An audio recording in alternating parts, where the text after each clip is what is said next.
Obrigado. Bom. Boa noite a todos e a todas. Bem-vindo aqui a mais uma palestra aqui da nossa Comissão de Direito da Família, Hoje nós estamos aqui recebendo a doutora Cíntia, para que nos esclareça, venha compartilhar conosco mais alguma coisa sobre herança digital. E nós estamos aqui sempre, como nós falamos, tentando aperfeiçoar aqui o direito da família, se transformando em melhores profissionais. Então, eu já agradeço a doutora Cíntia, agradeço a doutora Tatiana Paz, que hoje vai trabalhar como mediadora, né? A doutora Leidiane Serafim, que é a nossa secretária, e a todos os membros aqui da Comissão de Direito de Família, que é uma comissão temática para esse assunto para que nós possamos nos aperfeiçoar e discutir realmente direito de família, né? Não é ficar guardado simplesmente com aquilo e poder compartilhar. Então, desde já agradeço aí a doutora Cíntia, agradeço aos funcionários da OAB que nos proporcionam trabalhar dessa forma, hoje aqui com a gente o Gabriel, lá de São Paulo, da Cultura, a Andressa, daqui de Campinas, a Beatriz, que é a nossa secretária, a Miriam, né, e a Andressa, por sempre nos apoiar, porque é impossível nós realizarmos essas palestras, essas reuniões, sem a colaboração dela. Gostaríamos que essas reuniões fossem presenciais, para que pudéssemos trocar mais, nosso network seria muito melhor e a gente poder conversar e até nos estender um pouco mais, né? Mas, como ainda não é possível, eu agradeço, então, a presença de todos e que nós possamos aprender cada dia mais e nos melhorar. Nós temos aí no nosso chat, daqui a pouco a Andressa vai colocar aí o modo que quem precisar aí do seu certificado possa preencher aí e irá receber por e-mail. Então, é só entrar no chat, ela já coloca daqui a pouco, e aí não precisam ficar preocupados de eu tenho que requisitar o meu certificado, como que faz, tem que pedir. Não, é só entrar, preencher de forma bem aí, fácil, irá receber aí no seu e-mail o certificado das nossas palestras. Elas servem realmente para os cursos de pós-graduação, como hora, né, para os cursos de graduação daquelas pessoas, ou para aqueles que queiram guardar, então, uma lembrança, não preciso do certificado, mas quero guardar uma lembrança dessa noite aqui que nós nos propomos a estudar.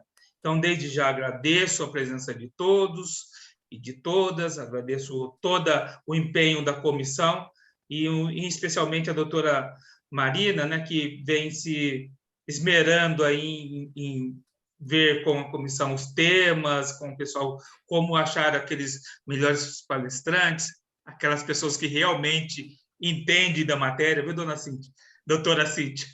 Aquelas pessoas que vêm realmente nos esclarecer aqui sobre os temas aqui, ou pelo menos nos dar aí um caminho para que nós possamos melhorar. Então, desde já agradeço, em nome da diretoria da OAB Campinas, o doutor Daniel Blixten, a doutora Luciana Freitas, o doutor Paulo Braga e o doutor Ivan Castells, que ombreiam comigo aqui a administração da OAB Campinas. Também podem nos sugerir, se vocês quiserem, temas para que nós possamos, ou nome de alguns palestrantes que vocês queiram ouvir. E aí nós vamos tentar procurar atender aí os pedidos de vocês. Então, não vou me atrasar, não vou mais me alongar. Desde já agradeço a presença de todos e passo a palavra, então, para a doutora Leidiane, que irá fazer a leitura do currículo aí da doutora Cíntia, para a gente saber com quem que nós estamos lidando, né? Obrigado, viu, doutora Leidiane? Obrigada. Boa noite, como secretária da comissão, gostaria de agradecer a todos, gostaria de agradecer a nossa palestrante, a doutora Cíntia, a doutora Tatiane, pela mediação, e também a todos os funcionários aí que estão nos ajudando. Bom, hoje a gente tem a doutora Cíntia, que é advogada especialista em Direito de Família e Sucessões, que vai falar sobre a herança digital, um tema extremamente importante e que com certeza trará muito conteúdo aí para a gente. Boa noite, doutora Tatiana, se puder falar um pouquinho sobre a doutora Cíntia. Sim. Bom, a doutora Cíntia, ela traz para a gente hoje um tema muito relevante, né?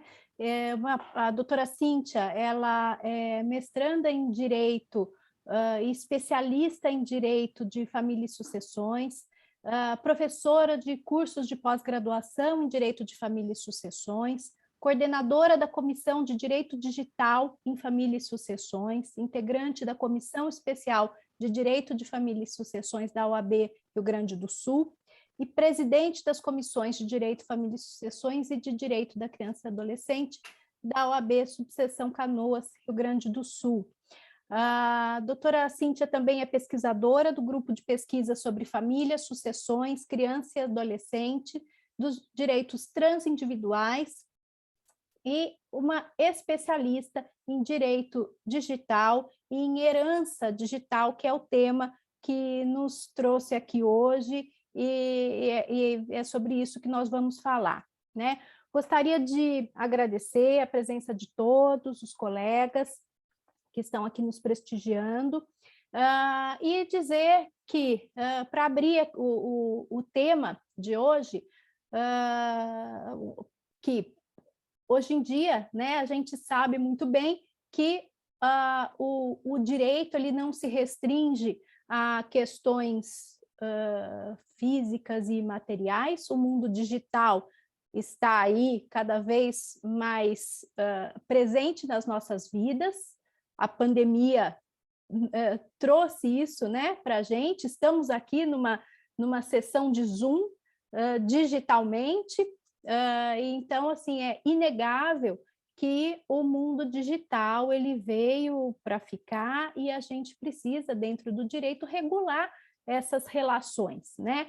Tanto as relações entre as pessoas vivas, mas também a gente não pode se esquecer que, inclusive, as pessoas falecidas têm também direitos, né? Elas deixam direitos que devem ser regulamentados, né? E a herança digital, ela é um tema importantíssimo, porque ela ainda, primeiro, é uma realidade nova, né? Cada vez mais presente nas nossas vidas, e é uma realidade que não está regulamentada até agora, não só no Brasil, mas mundialmente.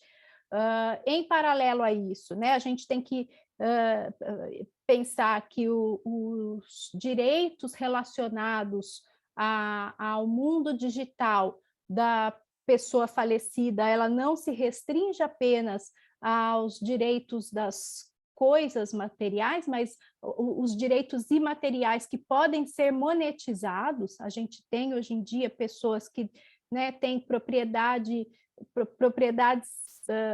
de direitos autorais, intelectuais, contas em redes sociais que são altamente monetizáveis.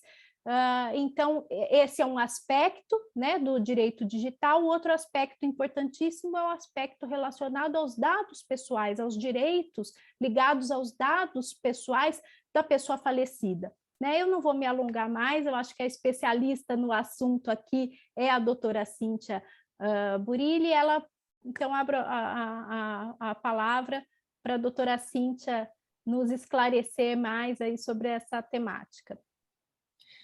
Bom, boa noite, então, a todos e a todas. Espero que estejam me escutando e me vendo bem. Hoje a minha internet estava um pouco instável na parte da tarde, espero que esteja tudo certo agora. Quero agradecer mais uma vez o convite, vou deixar aqui registrado em nome da Marina, mas estendo aqui os agradecimentos ao doutor Cláudio, à doutora Tatiana, à doutora Lidiane. Então, agradeço realmente a todos aqui pelo convite, é uma honra estar aqui com vocês, falando dessa temática que me é realmente muito cara.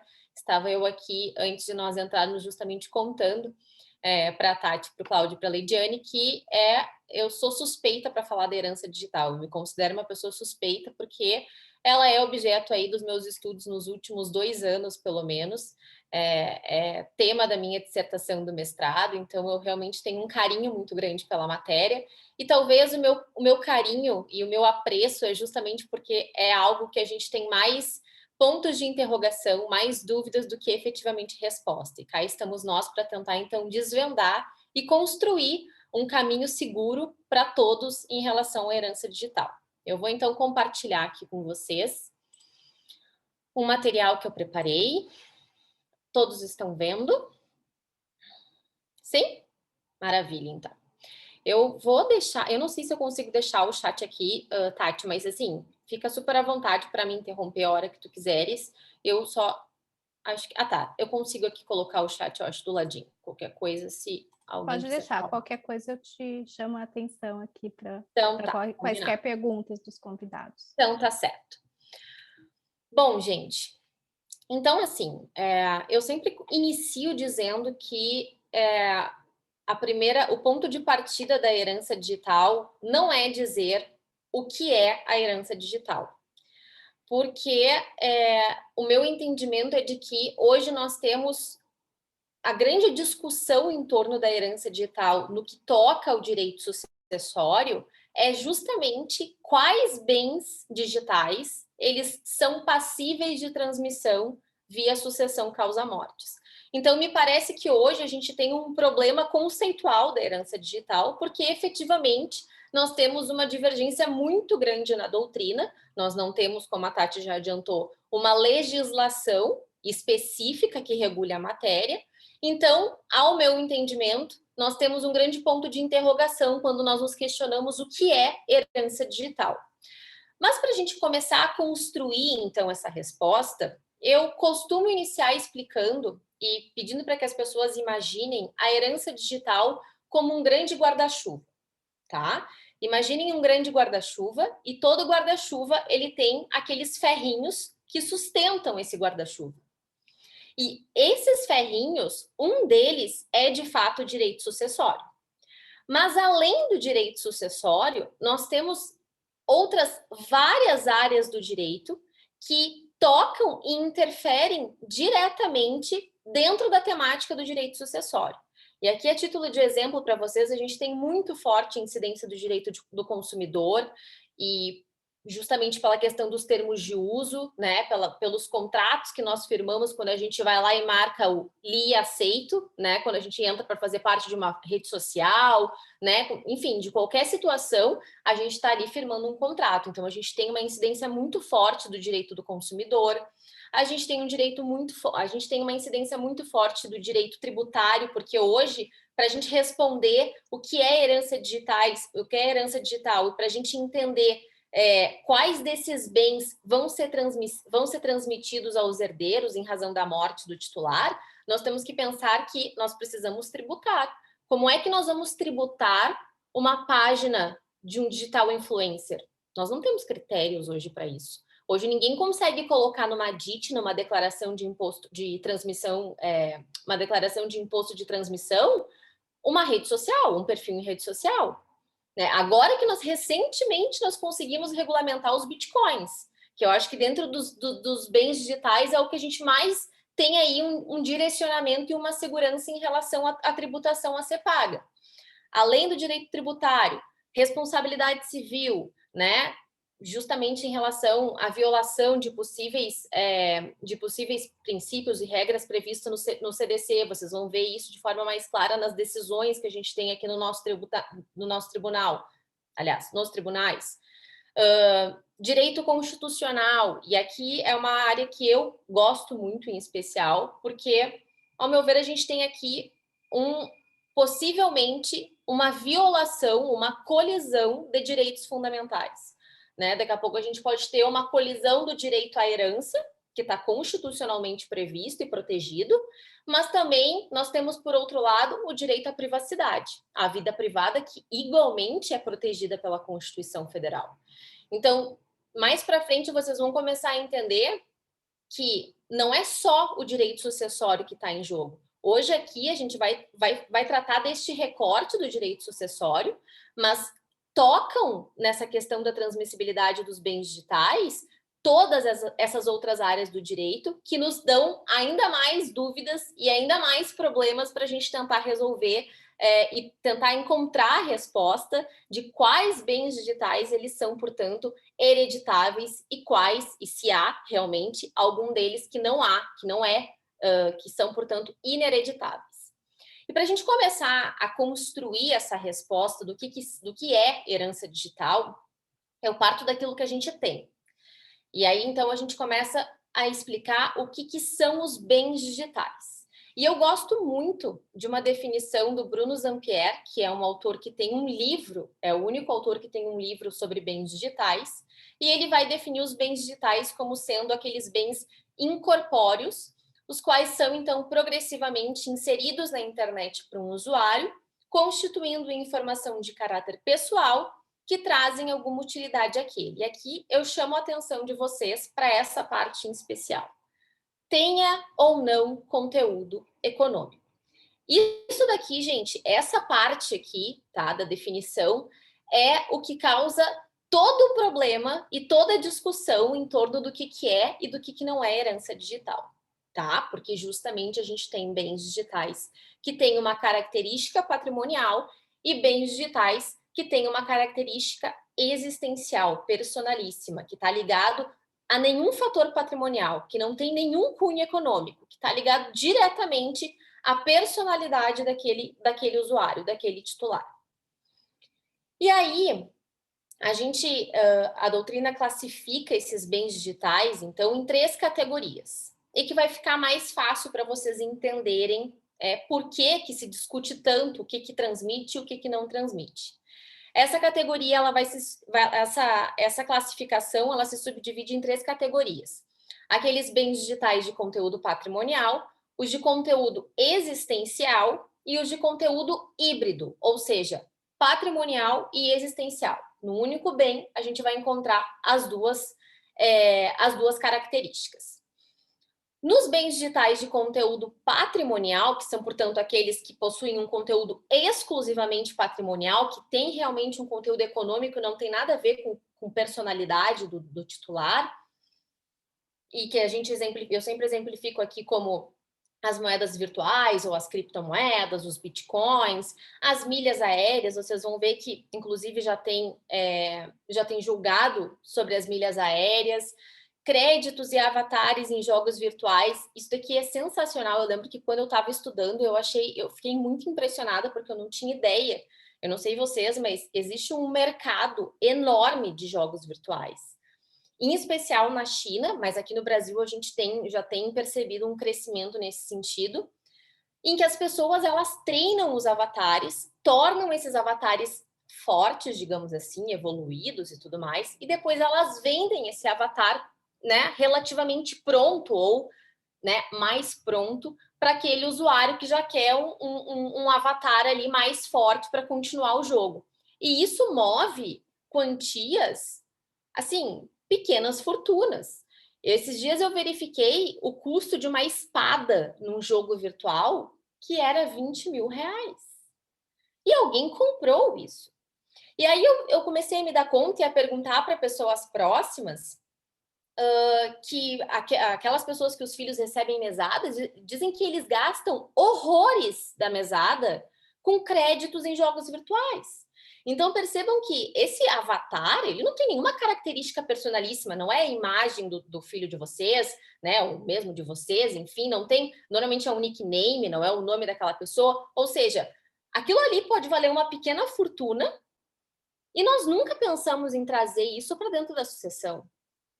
Então, assim... Doutora, claro, desculpa interromper, mas isso que você falou é fantástico. O último Natal, minha filha pediu de presente de Natal do Papai Noel dinheiro para poder comprar acessórios para o avatar dela do jogo virtual. E, feito isso, ela ficou com um avatar super poderoso, né? Como a doutora mesma disse, e foi roubada dentro do jogo. Então, existe, inclusive, roubo dentro desse mundo virtual. né? Só um adendo, mas para ratificar Não, é sua perfeito. informação.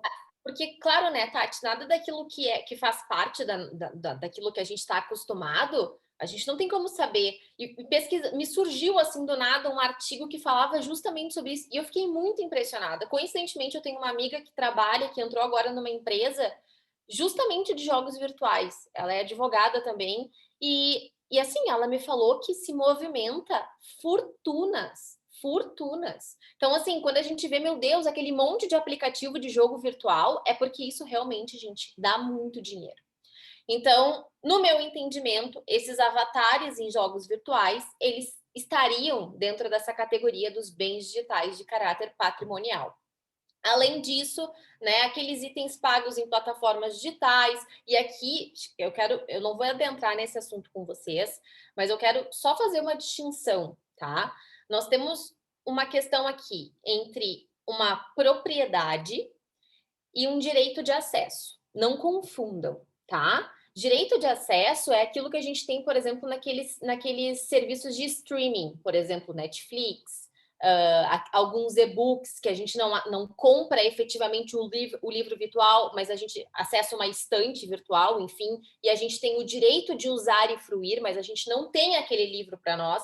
Eu não tenho a biblioteca do Netflix para mim, né? Então tu paga o streaming, tu paga o direito de acesso. É completamente diferente em relação às moedas virtuais, às milhas aéreas, os créditos em avatares em jogos virtuais.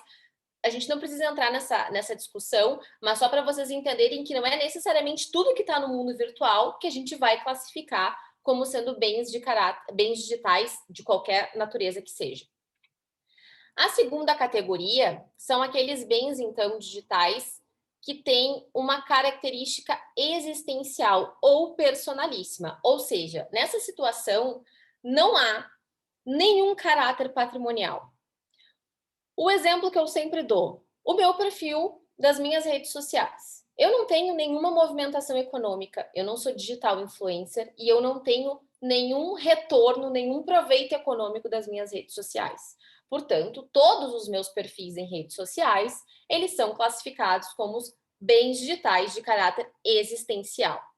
Não só os perfis, mas aqueles blogs, os nossos correios eletrônicos, né? E aqui eu chamo a atenção para vocês, eu não sei vocês, mas eu tenho 2 e-mails, um e-mail pessoal e um e-mail do meu escritório, né? Então, esses correios eletrônicos, eles também eles fazem parte não só, né, de um conteúdo existencial, mas aqui a gente tem uma questão muito forte, que é inclusive o sigilo profissional, que não é algo só da nossa profissão, nós temos também na área médica isso, então aí vocês começam a pensar nos problemas de transmitir esse tipo de bem, esse tipo de situação jurídica existencial, tá? Além disso, mensagens privadas em aplicativos como aí o WhatsApp, o Telegram, o Messenger, o Direct do Instagram. Então, aqueles arquivos em nuvem, tudo aquilo que a gente tem armazenado lá na rede, né? E que não tem proveito econômico, a gente vai classificar como uma situação jurídica existencial ou como um bem digital existencial. E a terceira categoria é a categoria daqueles bens digitais híbridos, porque eles vão apresentar essa dupla característica. E eu sempre dou como exemplo aqui o perfil da Bruna Marquezine, gente. Não me perguntem por quê, mas eu sempre uso a Bruna Marquezine como exemplo. Por quê? O perfil da Bruna Marquezine, por exemplo, no Instagram, ele é um exemplo que todo mundo sabe aqui que a Bruna Marquezine faz publicidade e ela tem o quê? Proveito econômico. Então, ela tem um perfil que tem um retorno econômico. Além disso, o perfil é da Bruna Marquezine. Ela tem o nome dela, ela tem as fotos dela, ela tem também, além desse conteúdo econômico, um valor existencial, um valor personalíssimo, questões ligadas aos direitos da personalidade da Bruna Marquezine. Mas aqui, em especial, eu quero chamar a atenção de vocês. Dentro desse mesmo perfil da Bruna Marquezine, nós temos aquela parte que é pública, que a gente chama de feed, né? E nós temos o que a gente chama de direct. Como é que a gente chama esse direct? Mensagem privada, não é mesmo? Pois é. Então, a Bruna Marquezine, lá nas mensagens privadas dela, ela faz o quê? Ela provavelmente, agora recentemente, eu sempre falava que a Bruna Marquezine trocava mensagem com o filho do Edson Celulari, que era o namorado, mas ela não está mais namorando, então eu imagino que ela não troca mais mensagens. Mas ela deve trocar mensagem com algum crush dela, com as amigas, com amigos, com familiares. Mensagens que fazem parte de situações jurídicas existenciais, que fazem parte de uma esfera de intimidade e privacidade da Bruna Marquezine. A gente fala aqui Bruna Marquezine, mas lembrem aqui de qualquer digital influencer. Qualquer situação jurídica que a gente tenha um proveito econômico, mas que tenha ligação com direitos da personalidade, com imagem, com nome, com questões que envolvam a privacidade do usuário, a gente vai classificar como um bem digital híbrido, certo? Então, explicada essa questão dos bens digitais, porque vocês não entendam, não é, a gente não tem como, né? E eu, pelo menos, entendo que nós não temos como classificar tudo no mesmo saco. É tudo bem digital. Não, não é tudo bem digital. A gente tem bens digitais que têm um conteúdo patrimonial e aqueles que têm um conteúdo existencial. E aí a pergunta que vocês devem estar se fazendo e que todo mundo faz é quais desses bens, portanto, eles são hereditáveis? Quais vão ser transmitidos, né, através aí da sucessão causa-mortes? E aí, eu não tenho como responder para vocês, como eu disse no início, eu posso dizer qual é a minha opinião, mas eu vou apresentar para vocês quais são aí os 3 entendimentos dominantes que a gente tem atualmente, pelo menos aqui no Brasil. A primeira delas, ela é o que a gente chama da corrente da sucessão universal dos bens digitais. E ela vai ser encabeçada aí pela professora Carina Fritz, que é uma grande pesquisadora, especialmente do direito alemão. Ela é da Federal, me esqueci agora de qual estado ela é, mas ela é professora de alguma federal. E ela defende, a professora Carina Fritz, que deve haver a transmissão universal de todos os bens, coloca tudo no mesmo saco e transmite-se aos herdeiros, salvo se houver disposição ou alguma declaração, não necessariamente por testamento, expressa ou implícita, portanto, do titular. Ou seja, a lógica aqui da corrente da professora Carina Fritz é a gente transmite tudo, situações jurídicas, existenciais, exceto se o titular dispuser do contrário, exceto se eu fizer um testamento, uma declaração, um codicilo dizer, não quero que isso seja transmitido. Senão, segue a regra geral da transmissão, da sucessão. Segunda corrente é a corrente da impossibilidade da transmissão dos bens digitais, porque vai entender, e aqui é justamente aquilo que eu falei para vocês, por isso que eu disse para vocês a questão da propriedade do direito de acesso. Eles não compreendem, e aqui vocês vão entender quem é que defende essa corrente, é justamente as plataformas, né? Facebook, todas as plataformas que vão, que eu dei como exemplo para vocês aqui, elas vão defender que, na verdade, não há propriedade. Há, na verdade, um contrato personalíssimo e intransferível que não vai gerar titularidade, mas sim e exclusivamente o direito de uso. Então, por óbvio, não haveria aí de se falar na sucessão, na transmissão, na substituição de titularidade, porque eles tentam enquadrar e de uma forma, assim, eu desconheço qualquer doutrinador que defenda essa corrente, desconheço. E que vai tentar tirar aí essa característica de transmissão desses bens. Por fim, e aí a corrente pela qual eu me filio, vai defender a transmissão automática aos herdeiros, então, do titular, aqueles bens com conteúdo exclusivamente econômico. Em relação àqueles bens ou aquelas situações jurídicas que tenham característica existencial ou personalíssima, ela só vai se transmitir em 2 situações que são cumulativas, tá? Não é essa ou essa, é essa e essa, tá? Quando por consentimento deixado pelo titular em vida, obviamente, e quando esse consentimento não violar o direito de terceiros, a privacidade e a intimidade de terceiros.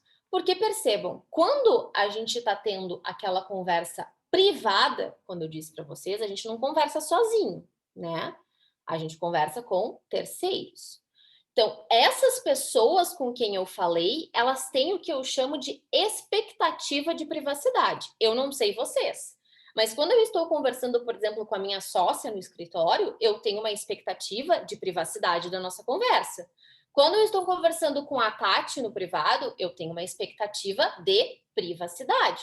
Porque se não tivesse, eu poderia simplesmente comentar numa foto lá da Tati e, né, fazer qualquer tipo de comentário público para a Tati. Quando nós estamos conversando no privado, todos nós, em regra, temos essa expectativa. Então, vocês percebam que a lógica desta corrente, que a gente chama de corrente intermediária, né, ela é o contrário da lógica da primeira corrente.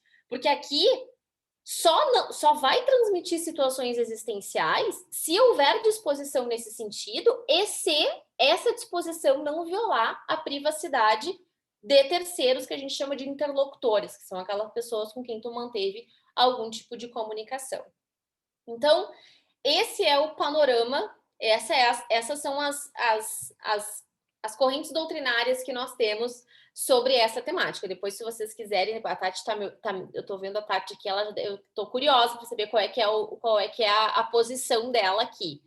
Porque é uma briga, assim, ó, ferrenha para todos os lados, Tati. Muito Sim. Embora essa corrente que a gente chama de intermediária, eu faço a contagem quantitativa, tá?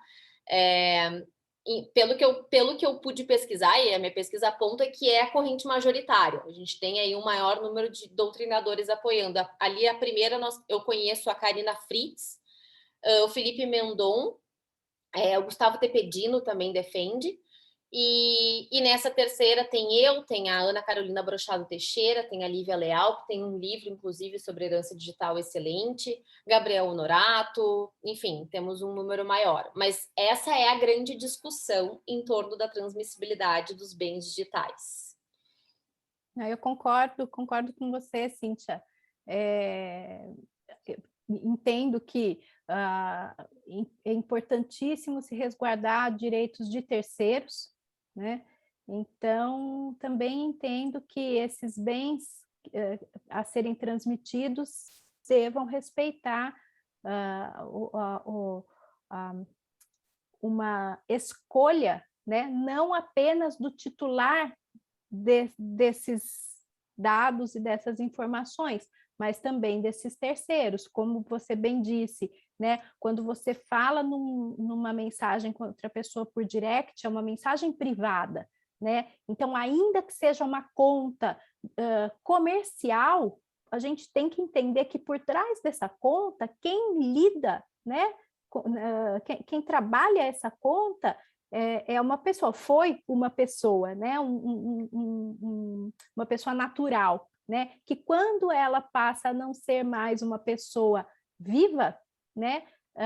Os direitos dela têm que estar preservados, assim como os direitos dos terceiros que um dia se relacionaram ali com ela. Então, nesse sentido, eu concordo com você. Exatamente, Tati. Aqui a gente tem outras questões também que eu sempre pontuo, porque veja que a gente, enquanto advogados, nós, além da questão da privacidade numa situação comum, né, numa relação normal, né, de amizade, de família, vocês pensem que dentro dessa perspectiva da primeira corrente, os nossos correios eletrônicos seriam todos transmitidos para os nossos herdeiros. A gente estaria violando automaticamente o código de ética, porque os meus clientes me enviam sempre documentos, e a minha forma de diálogo com os meus clientes é via e-mail. Então, as informações que eu tenho no meu e-mail profissional, elas são informações sigilosas. Ninguém pode ter acesso. Mas não importa que é herdeiro, o marido, esposa, ninguém pode ter, ninguém tem que ter acesso. É uma informação protegida pelo sigilo profissional. Então, a gente tem diversos desdobramentos e que me parecem uma sequência de violações de direitos fundamentais que ultrapassam o direito à herança. Porque é evidente, ninguém discute que há o direito à herança. Mas o direito à herança, ele não é um direito ilimitado. Nós temos aí algumas barreiras. E outra, eu sempre falo que nós sempre tivemos, dentro da perspectiva do direito à herança, sempre se pensou em questões patrimoniais. Ninguém nunca pensou em herdar o baú de carta da avó. Todo mundo sempre pensa em questões econômicas. Então, hoje, o mundo digital, o mundo virtual, ele nos traz essa dificuldade porque nós produzimos muito mais situações existenciais guardadas dentro de um computador. Né? Hoje a minha vida, pelo menos eu não sei de vocês, mas a minha vida está dentro do meu computador, dentro especificamente de uma nuvem. Estamos então, na era da informação, né? Então, a moeda mais valiosa que temos hoje são as informações. Né? E uma coisa complicada é você pensar que é muito difícil você poder determinar que, por exemplo, aquela conta de e-mail, ela pode sim ser passível de sucessão quando você é uma verdadeira caixa de Pandora, você não sabe o que vai estar ali dentro, né? Então, se o titular não deixou nada explícito, é muito complicado. Eu não sei realmente como o legislador vai solucionar essa questão. Doutora, a gente está com algumas perguntas aqui. Posso tu que sabe, fazer agora? Ou prefere deixar para o final? Tu que sabe, gente. Eu tenho aqui mais alguns slidezinhos para a gente passar. Não sei se de repente a gente deixa tudo para o final para não correr o risco da gente entrar noite adentro aqui. Tá bom, ok. Então no final a gente faz todas as perguntas. Mas o que eu queria, na verdade, era apresentar para vocês as correntes. Claro, eu vou puxar sempre brasa para o meu assado, mas é fazer vocês refletirem, né, sobre o que nós temos aqui, que caminhos nós temos a seguir. Dito isso, e aqui o que a gente falava antes, Tati, nós temos, então, é muito comum que as pessoas perguntem, mas a LGPD é o Marco Civil da Internet, né? Porque a gente associa essas questões tudo a essas legislações. Eles tratam da matéria? Não, eles não tratam da matéria. Claro, né, que nem a LGPD, nem o Marco Civil da Internet poderiam tratar da sucessão dos bens digitais, porque isso é algo que cabe ao Código Civil. Mas eles sequer tratam de dados de pessoas falecidas, né? Não há nenhum direcionamento nesse sentido. E essa é uma crítica que eu sempre faço à LGPD. E antes eu falava com a Tati justamente, a gente tem a GDPR, que é aí a LGPD europeia, né, que é a regulamentação europeia, e que muito embora na LGPD a gente não encontre a vedação que tenha na GDPR, no sentido de que esta lei não vale para dados de pessoas falecidas, na LGPD a gente não encontra isso, mas a gente também não encontra mais nada, né? Então, assim, nós não conseguimos encontrar uma resposta dentro da LGPD. E a pergunta que vem automaticamente disso é, o Código Civil, né, que nós temos agora de 2002, vigente, ele tem condições de resolver essa problemática da sucessão causa-mortes dos bens digitais? E o meu posicionamento, eu entendo que não pode. E não pode por um simples motivo, né? A gente teve um código que foi todo elaborado lá na década de 70, né? O código ele foi finalizado na década de 70. Ele entrou em vigor em 2003, né? O código de 2002 foi publicado em 2002, entrou em vigor em 2003, em setembro de 2003. Então, assim, como é que nós vamos pensar que o Código Civil vai resolver uma questão que sequer existia naquela época? Quando o código ele foi feito na década de 70, nós não tínhamos internet. Eu não era nascida, mas nós não tínhamos internet. Eu nasci junto com a internet, lá na década de 90. Então, assim, não temos como imaginar que a base principiológica, a base normativa do Código Civil possa nos auxiliar com questões relativas a um mundo proporcionado pela internet. Vejam que, assim, a LGPD, que foi pensada para internet, pensada para dados, ela não fala na temática. Como é que a gente vai imaginar, como é que a gente vai esperar? Eu acho que é uma expectativa muito, assim, sabe? A gente não tem, é certo que vai haver uma frustração, porque o código ele não foi preparado para isso. O código foi pensado no mundo analógico, no mundo sem internet. Muito embora nós consigamos classificar os bens digitais ou as situações jurídicas, né, como bens incorpóreos, que é uma classificação existente no nosso Código Civil vigente, para por aí. Daí para frente, a questão sucessória, ao meu ver, não tem como resolver, porque, obviamente, a gente não tem nenhuma separação hoje dos bens, da questão sucessória de bens patrimoniais e bens existenciais, porque nunca se discutiu isso. Então, ao meu ver, nós não temos, mas há divergência em relação a isso. Inclusive, a professora Karina Fritz é uma das pessoas que entende que não há nenhuma necessidade de regular a herança digital, de ter uma legislação específica sobre a matéria, porque o Código Civil teria totais condições de resolver essa problemática. Então, esse é mais um ponto controverso dentro dessa temática. E aí vocês podem me perguntar, Cíntia, e projeto de lei? A gente tem projeto de lei a rodo sobre isso. Hoje, tá? Se não surgiu nada essa semana, porque eu cuido toda semana, nós temos 12 projetos de lei que tratam de alguma forma, e eu sempre coloco herança digital em aspas, gente, porque é justamente para fazer essa analogia com todas as áreas, tá? Não necessariamente é em relação à sucessão dos bens digitais, mas em relação à herança digital temática geral, nós temos aí 12 projetos de lei que já tramitaram, vários deles já foram arquivados em função aí do fim da legislatura, mas eu trouxe aqui para vocês, não vou tratar de todos eles para não ficar chata a minha fala, mas eu fiz questão de trazer para vocês, quem quiser dar um print para procurar lá os projetos. Separei aqui para vocês aqueles projetos que alteram o Código Civil e que, portanto, eles estão diretamente relacionados à sucessão dos bens digitais. Aqueles que alteram o Marco Civil da Internet. E veja, Tati, nenhum desses projetos até agora visam alterar a LGPD. O que tem de alteração é para inserir não o tratamento, né? Mas assim, uma forma de resolver os dados de pessoa falecida pelo Marco Civil da Internet, não pela LGPD. E a gente tem um projeto mais recente, que é um projeto que busca alterar as duas legislações. As alterações do Código Civil é engraçado, porque a gente começa com o PL 4.099, vejam, de 2012, gente. Pensem o quanto não é de ontem essa temática, né? É uma temática que que teve um surgimento, e vocês vão entender porque teve uma decisão que deu, acho que foi o gatilho dessa discussão, que saiu lá em 2013. E nós temos esse primeiro projeto que tinha a lógica da sucessão universal. Na verdade, eles tentavam resolver a sucessão dos bens digitais, incluindo o parágrafo único lá no artigo 1788 do Código Civil, dizendo que se transmite tudo aos herdeiros.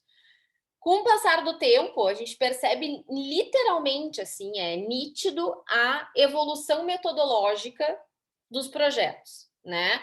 As pessoas, já se começou assim, os parlamentares já começaram a ter um pouco mais, a se aprofundar um pouco mais no estudo e na questão metodológica. A gente já começa nesse último projeto 1689, eu acho que é o projeto mais extenso de todos, já tem uma divisão de bens de qualidade patrimonial e bens de qualidade existencial. Então, a gente percebe já uma melhora metodológica nos projetos. Minha opinião é que nós não temos nenhum projeto efetivamente assim 100%, mas, né, é difícil. Nós não temos, estamos com todos esses projetos ainda em fase inicial, nenhum ainda foi para votação, mas essa é a situação, esse é o nosso panorama legislativo em relação à herança digital. Decisões. E só um adendo, considerando que a Autoridade Nacional de Proteção de Dados ainda está numa fase de consolidação, né, da própria Autoridade Nacional, não acredito que venha alguma coisa concreta com relação à LGPD. Não sei qual que é a sua opinião. Também acho que não. Mas partindo da própria autoridade, não acredito. Não acredito. Eles estão mais preocupados, por tudo que eu vejo hoje em dia, com as questões das penalidades, das fiscalizações, né? Exatamente. E aí eu trouxe aqui as principais decisões, não vou dizer que esse meu rol aqui, ele é taxativo, exaustivo, a princípio é exemplificativo, muito embora vocês podem perceber que no início ali as decisões elas eram mais esparsas. E aqui a gente tem, a gente começa a perceber um desencontro, inclusive, nos nossos... E claro, nós não poderíamos deixar de pensar diferente, porque nós não temos nenhum norte. Eu até nem vou entrar no mérito aqui, porque também não deve ser fácil ser julgador de uma matéria tão nova quanto a herança digital.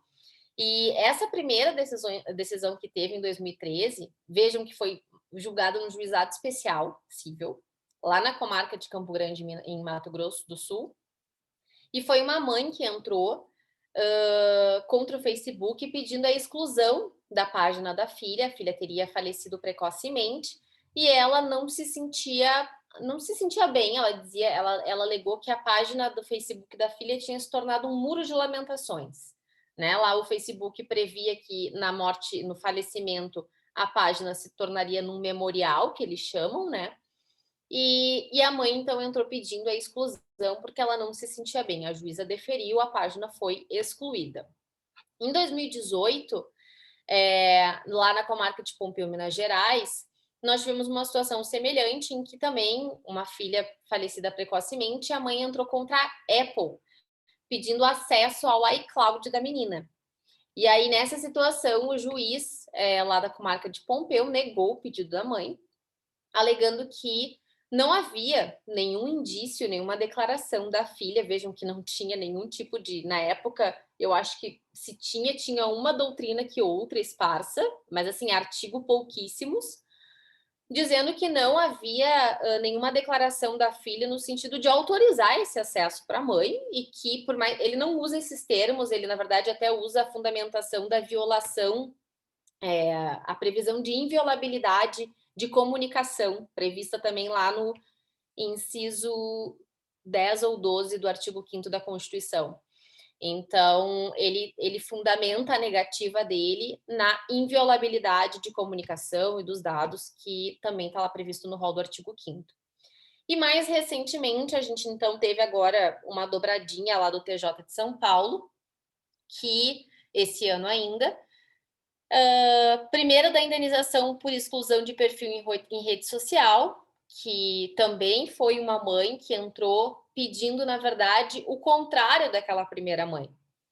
Essa mãe aqui do TJ de São Paulo, ela também perdeu a filha de forma precoce, mas ela se sentia não só se sentia muitíssimo bem com o perfil da filha, como fazia muito bem para ela alimentar aquele perfil.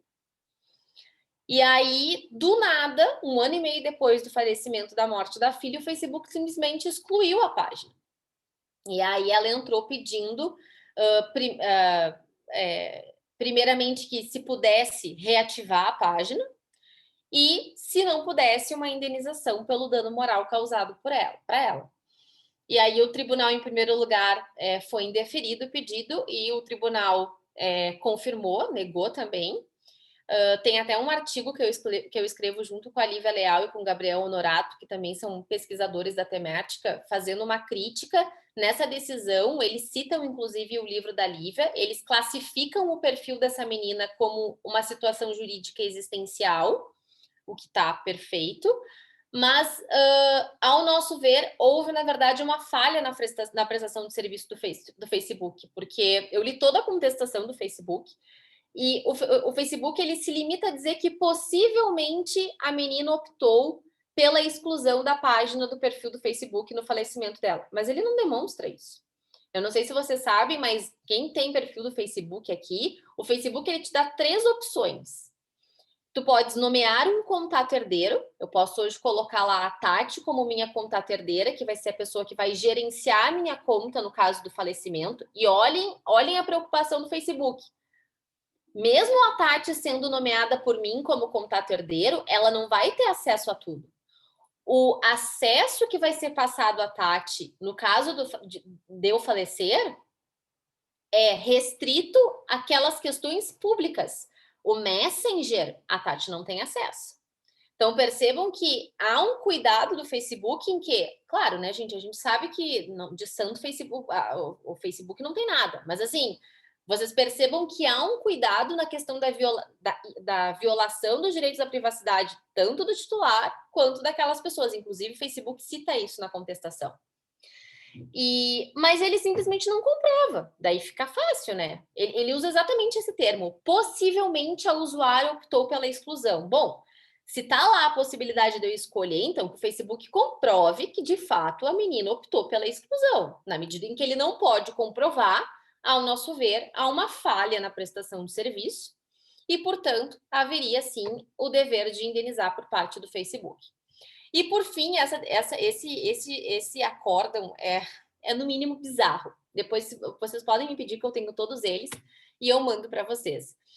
Não tem nada a ver com discussão de sucessão de milhas aéreas, mas foi muito importante para nós, porque nessa decisão se entendeu pela nulidade das cláusulas contratuais que proíbam a transmissão do direito por herança. Ou seja, é extremamente comum, se vocês forem verem nos programas de pontos de milhas aéreas, provavelmente vai estar a vedação nesse sentido. E o Tribunal de São Paulo entendeu que essa cláusula é nula, justamente porque ela se enquadra como um bem digital de caráter exclusivamente patrimonial e, portanto, pode ser, sim, transmitida por direito de herança. Então, vocês percebam que a gente tem 4 decisões e a gente tem vários antagonismos aí dentro das fundamentações, muito embora as decisões deste ano estejam tendenciosas, pelo menos, a fazer essa separação de situação jurídica patrimonial e situação jurídica existencial. E aí, me colocando aqui para o fim, Tati, não sei se eu já passei meu tempo aqui, mas é rapidinho. Lembra que eu falei 8 horas agora. Tá, não sei se no início eu cheguei a comentar aqui com vocês ou se foi com a Tati ali, com o Cláudio antes. Mas essa é a zona mais confortável que nós temos dentro dessa temática da herança digital, né? Em relação ao planejamento sucessório desses bens digitais. É possível? Sim, é possível. E é possível fazer isso por testamento. E aqui eu chamo por todas as modalidades de testamento, público, privado, cerrado, instrumento particular.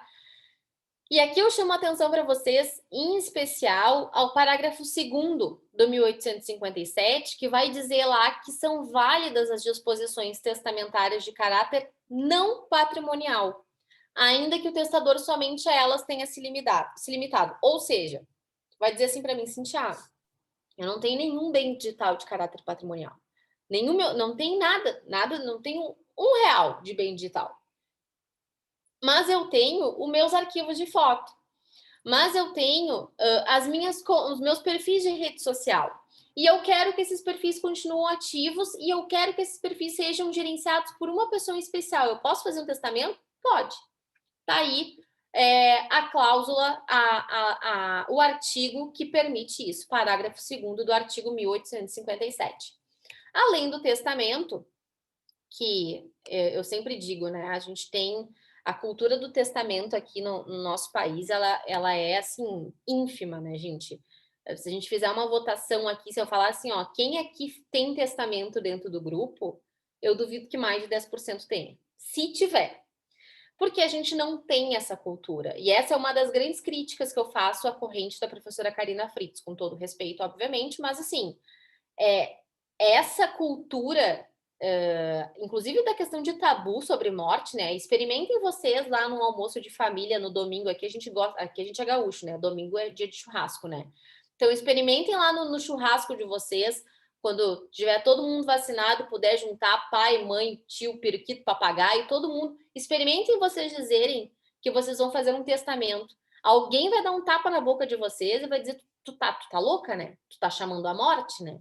Por quê? Porque a gente tem esse tabu muito grande com a morte. A gente não fala, a gente não quer falar sobre a morte porque a gente acha que vai chamar a morte. E essa é uma cultura do Brasil, que é completamente diferente da cultura europeia. Então, de repente, essa lógica de transmite tudo, só não transmite se testar, funciona ok na Alemanha, que é justamente o paradigma utilizado pela professora Karina Fritz, que teve uma decisão que eles chamam do leading case da Alemanha, que foi em 2018, e que foi nessa linha da sucessão universal. Mas aqui, num país em que a gente sequer pode falar de testamento no almoço de domingo, não existe essa lógica. Então, a gente precisa, eu parto daquele princípio, para que a gente vai remediar? Porque daí o que quem defende essa corrente fala, né? Ai, mas se violar, vai ter lá o artigo 12 do Código Civil, pode entrar pedindo indenização pela violação. Tá, então, mas assim, tu vai deixar para que deixar violar? Né? Para que deixar transmitir uma situação existencial que, para mim, no momento que transmitiu, já causou violação? Ninguém precisa expor nada. No momento em que uma pessoa terceira, não importa se é herdeira ou se não é, tem acesso a informações que são privadas, violou. Então, partindo dessa ideia, então, né, que nós não somos um país culturalmente que faz testamento, menos ainda codicilo, né, gente? É algo que, inclusive, a maioria das pessoas nem lembra. Eu sou aquela pessoa que refresca a memória daquilo que a gente aprendeu lá na graduação e não lembra. Mas o codicilo, ele não é testamento. O codicilo, ele tem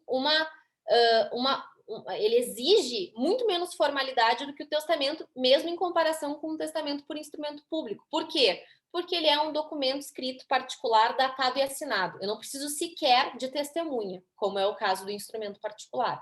Eu posso fazer aqui agora, falando com vocês. Eu, Cíntia Burilli, quero deixar quero que a Tati faça o gerenciamento dos meus perfis de rede social das contas tais e tais.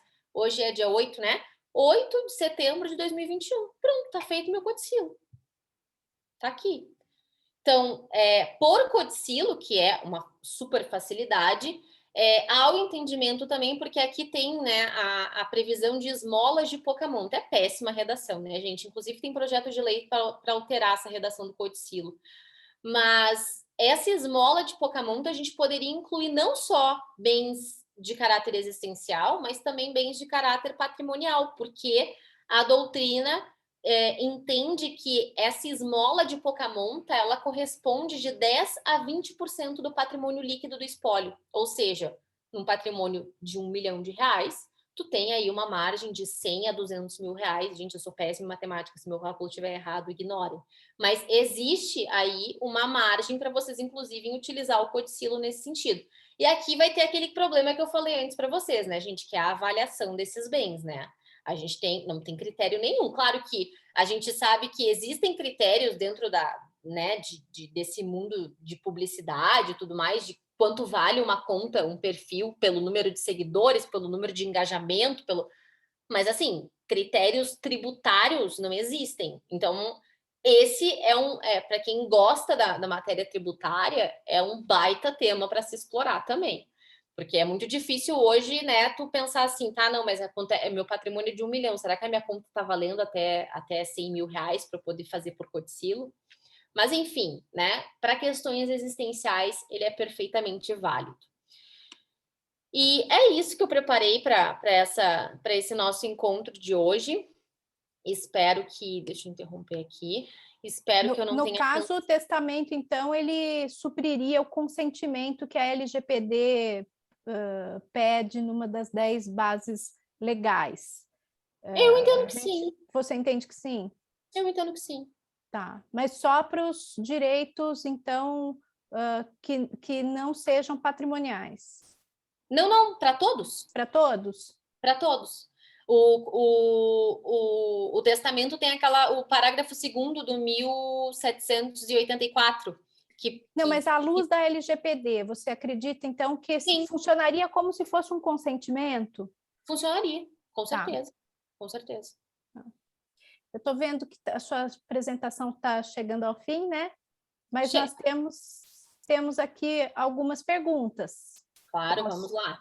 Então, olha, o Osmar está perguntando se você saberia dizer como se posicionam os provedores ou redes sociais sobre o assunto. Foi a posição aquela que é o outro extremo, né? É a posição que entende ali, Osmar, não sei se tu chegaste depois, mas é a posição segunda, né? É a segunda, exatamente. Isso. Que vai justamente, na verdade, eles não tratam como bem, eles tratam como um direito de acesso, uma questão que não gera titularidade, é um contrato personalíssimo e intransmissível, entendeu? Essa é é o argumento que os provedores dão, que, assim, duvido que essa ideia seja comprada. Eu nunca vi nenhum doutrinador falar sobre isso, nenhum julgado menciona isso, então não acho realmente que vá colar, mas claro, né, a tenteada é livre, né? Mas esse é o entendimento deles, que é um contrato personalíssimo que não gera titularidade, que, portanto, não haveria que se falar em sucessão, porque não tem nada de propriedade, seria aí um direito de uso, enfim, de acesso. Legal. O Érico está perguntando se o respeito à privacidade de terceiros inviabiliza a transmissão de qualquer comunicação privada nas redes sociais. Ao meu entendimento, sim, Érico. Ao meu entendimento, sim. Tanto que até eu esqueci, eu acho, de comentar com vocês, naquelas situações dúplices híbridas que a gente tem aqueles bens digitais de caráter personalíssimo e patrimonial, que é o perfil da Bruna Marquezine, que eu dei como exemplo para vocês, como Cíntia, mas daí como é que vai resolver? Tem questão patrimonial envolvida. Perfeito, show de bola. Sabe aquilo que o Facebook faz com contato herdeiro? Que transmite a conta e não transmite as mensagens? É isso, gente, é fácil de resolver. Porque, pensem assim, né? O que é privado no Instagram? É o direct, é as mensagens privadas. Transmite a conta para o herdeiro sem o conteúdo, zero conteúdo. Apaga o conteúdo e manda branco. Então, assim, tu não vai tirar o caráter patrimonial, a pessoa vai continuar, né? Não é o que acontece, né, gente? A gente sabe que não é. As contas de pessoas, de pessoas famosas que continuam com um perfil ativo, obviamente receberam a conta normal, não teve essa exclusão. O único provedor que eu tenho conhecimento que faz essa exclusão é o Facebook. Eu lembro que logo que começou, eu adoro sertanejo universitário, sertanejo geral. E aí eu segui aquele Gabriel Diniz, e o Gabriel Diniz faleceu, para quem não sabe, ele era um cantor de sertanejo universitário. E aí eu lembro que quando começou a pandemia, vocês lembram que começou aquele monte de live, inclusive no mundo, né, dos cantores. E daí tava eu um belo dia vendo ali meu Instagram, quando vê aparece um card de uma live com Gabriel Diniz. Eu disse, gente, olha, eu acredito no espiritismo, mas assim, live por sessão espírita é nova para mim, porque assim, como é que vai acontecer essa live com Gabriel Diniz? Mas, obviamente, né, gente, foi uma live com convidados e tudo mais, enfim, uma live mais de arrecadação ali, de caridade, né? Mas percebam que é meio um choque, né? Eu que sou uma pessoa que me considero ainda, né, para frente, assim, e que, né, tá aberta, assim, a essas questões tecnológicas, eu fico imaginando que uma pessoa que, né, meu Deus do céu, o Gabriel Diniz vai aparecer em entidade na live, né? Então, é bastante complicado, assim, Mas esse é o meu entendimento, Érico, que a gente pode resolver essa questão, por exemplo, dos bens híbridos, excluindo aquelas situações que têm privacidade, que envolvam a privacidade do titular e de terceiros. Acho que já está respondida, então, a questão da Luana, que pergunta se o Instagram tem esse sistema. Então, pelo que você conhece, não, só o Facebook, né? Eu conheço, não. O Armando pergunta se um sistema híbrido onde o conteúdo econômico e o pessoal estão juntos, como seria feita a separação de acesso aos conteúdos? Foi o que eu acabei de responder. Complicado, ainda não é viável. É que se for pensar, Tati, a gente não tem muitos exemplos de situações híbridas. Na doutrina, o exemplo que a gente trabalha são os perfis de digitais influencers. Claro que a gente pode pensar no seguinte, youtuber, tá? Youtuber não tem a direct, né? Não tem como trocar mensagem no YouTube. Mas ele carrega a imagem, o nome da pessoa, que são características personalíssimas, existenciais. Então, assim, a conta pode ser vendida, mas, obviamente, a gente vai ter que ver como porque, assim, provavelmente vai ser alguém, enfim, da família, por exemplo, o Gabriel Diniz, foi o irmão dele, parece que é quem continua gerenciando a conta. A gente tem N exemplos nesse sentido, Paulo Gustavo, Gugu Liberato. O Gugu Liberato, vejam bem, ele ganhou, depois teve um artigo da Lívia do Gabriel excelente sobre a questão justamente da monetização dos perfis de redes sociais. Depois da morte do Gugu, ele ganhou 1 milhão de seguidores. Vocês têm noção da loucura disso, gente? As pessoas ganham mais seguidores depois que morrem, entendeu? É uma coisa assim que não dá para explicar. Então a gente percebe que há uma necessidade, mas daí aí é que a gente tem várias discussões, né? De como é que a gente vai continuar alimentando esse perfil. Porque, por exemplo, assim, daqui a pouco a gente tem que levar em consideração um respeito à identidade que aquela pessoa tinha. E aqui eu vou dizer para vocês em relação às situações políticas, às situações étnicas, a todas as situações que aquela pessoa entendia e defendia, me parece que a gente vai ter que ter um cuidado para manter isso. Mas é extremamente complexo isso, é algo que se a gente começar a cavocar, a impressão que a gente tem é que a gente não vai ter fim. Porque eu acho como é que tu vai continuar fazendo uma coisa quando a pessoa não tá ali, né? É muito difícil isso. Então, muito embora o que a gente veja, na verdade, é uma continuidade realmente do perfil e não tem muitas postagens e muita movimentação, é uma manutenção do perfil ali. É como se fosse aquela função do Facebook de deixar um memorial, sabe? É mais ou menos isso. Fica ali o perfil ativo. Pode ver, por exemplo, o perfil do Paulo Gustavo, que eu amava, adorava, né? Não teve movimentação mais, mas ele tá lá ativo, né? É uma forma de tu manter viva a lembrança daquela pessoa. Então, vai ter toda essa discussão em relação a uma forma de alimentar isso sem que fira a memória da pessoa falecida. Bom, gostaria de agradecer toda a explanação da doutora Cíntia, foi muito esclarecedor, é um tema muito novo, né? A gente sabe que as relações elas migram do mundo analógico para o mundo digital, e é muito difícil a legislação acompanhar essa rapidez dessa mudança de relações, mas estamos, né, imbuídos aí enquanto advogados e estudiosos do tema em colaborar e acho que atitudes como essa de hoje, de a gente abrir o debate, né, discutirmos, falarmos sobre, é importantíssimo. Avançada, né? Uma coisa avançada. Né, Tati? É isso mesmo. Então, assim, só tenho a agradecer, doutora Cíntia, a todos que participaram aqui conosco, doutora Leidiane, doutor Cláudio, de abrir esse espaço aqui, né, a Comissão de Família da OAB Campinas, abrir esse espaço para que a gente traga um tema tão atual, tão pertinente e importante para que seja debatido. Então, parabéns. Obrigada, muito obrigada a todos. Então, até qualquer hora. Muito obrigada, Tati. Obrigada, viu, doutora Cíntia? Foi maravilhosa a sua palestra. Peço desculpas que eu fiquei com a câmera desligada, não estou conseguindo acertar aqui, que eu estou com um computador que não é o meu, estou com dificuldades, mas eu acompanhei, adorei, muito obrigada por ter aceitado o nosso convite, a gente fica muito feliz e da próxima vez a gente combina outros temas, que foi muito legal. Obrigada.